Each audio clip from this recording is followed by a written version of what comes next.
How many common near synonyms could you articulate the difference between to a non-native English speaker? Okay, now read the examples that follow. Like happen, befall, and occur. Yep. Those are three words that mean almost the same thing. Ah, okay. Happen, befall, and occur. What's next? Need, require, and demand. Demand. Demand. Require and demand. Those mean almost the same thing.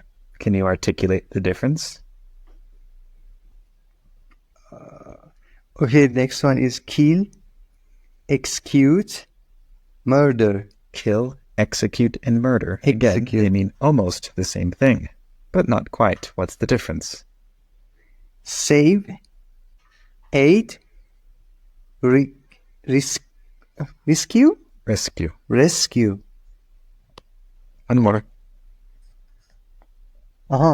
Friend, buddy, and comrade? Friend, buddy, and comrade. When would you expect someone to use the word comrade instead of friend or buddy? What is the difference? Yeah.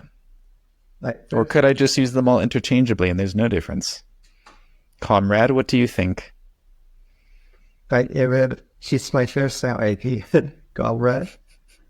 But the comrade is like something that is common between us. So, like we are more friend. Like we are friend because there is something common between us. You're close.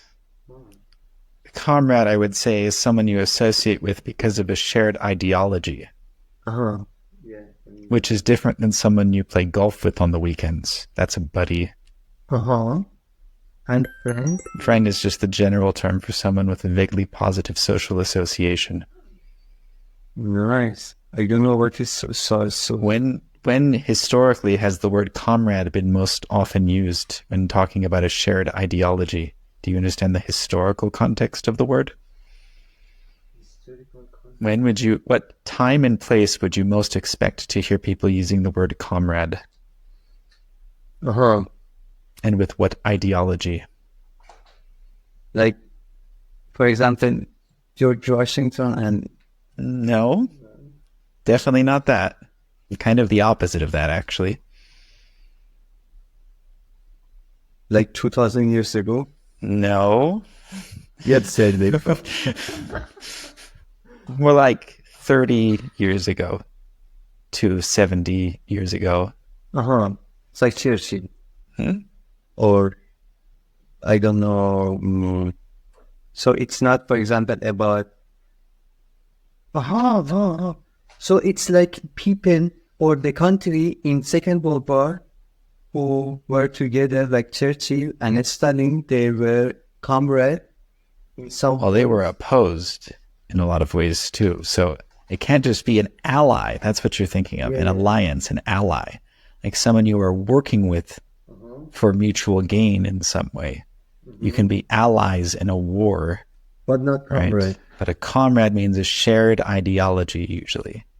But most often, again, you have to understand the context for the full connotations of a word. You could describe George Washington and Thomas Jefferson and Benjamin Franklin as comrades because they shared an ideology about the American Revolution, but you would not expect people to use that word in that particular context because of different historical connotations.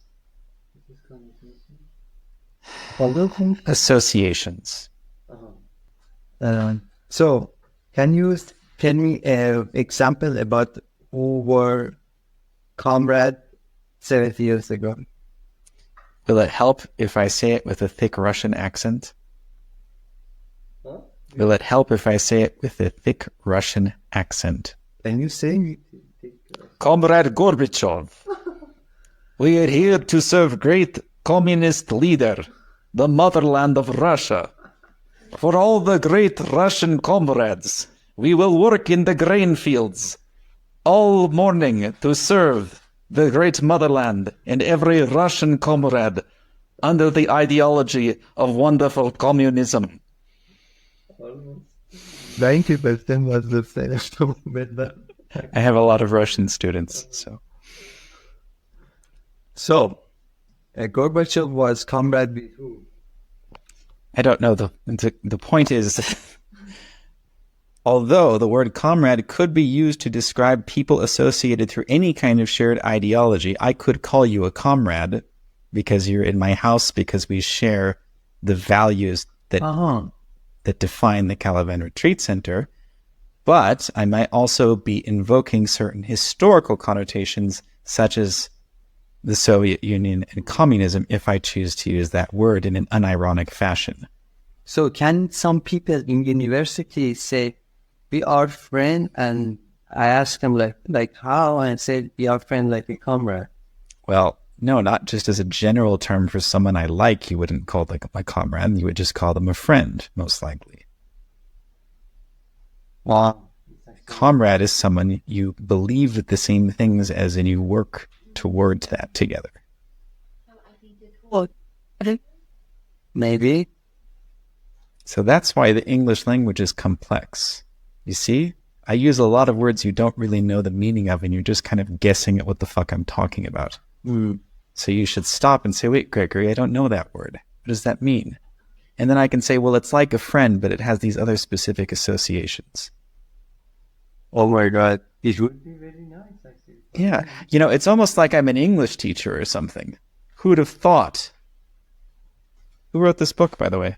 Who did that? Who's the author of this book about learning English like a native speaker? What do you think? Who wrote it? It's like, I would say, in few months. A few months. Huh? In a few months. In a few months, it would be 1 year. It will be 1 year. I study school. Will be. It will be. That would be, because it's not conditional. Yeah. It's the future. It will happen. It will be 1 year that I study school. And 1 year since I saw this book. Quite. Written by. Gregory V. Here. Deal. Here. Like, let's make a deal. Or fucking deal with it. Or share my ideology. What is V by the way? Vahram. Gregory Vahram deal. Nice. Okay, that concludes today's English lesson. Read our Global Lingua Franca, An Educator's Guide to Spreading English Where EFL Doesn't Work by Gregory Vahram Deal. You can find it in Amazon. On Amazon. Or Amazon. Or On Amazon. Amazon. Yes, thank you.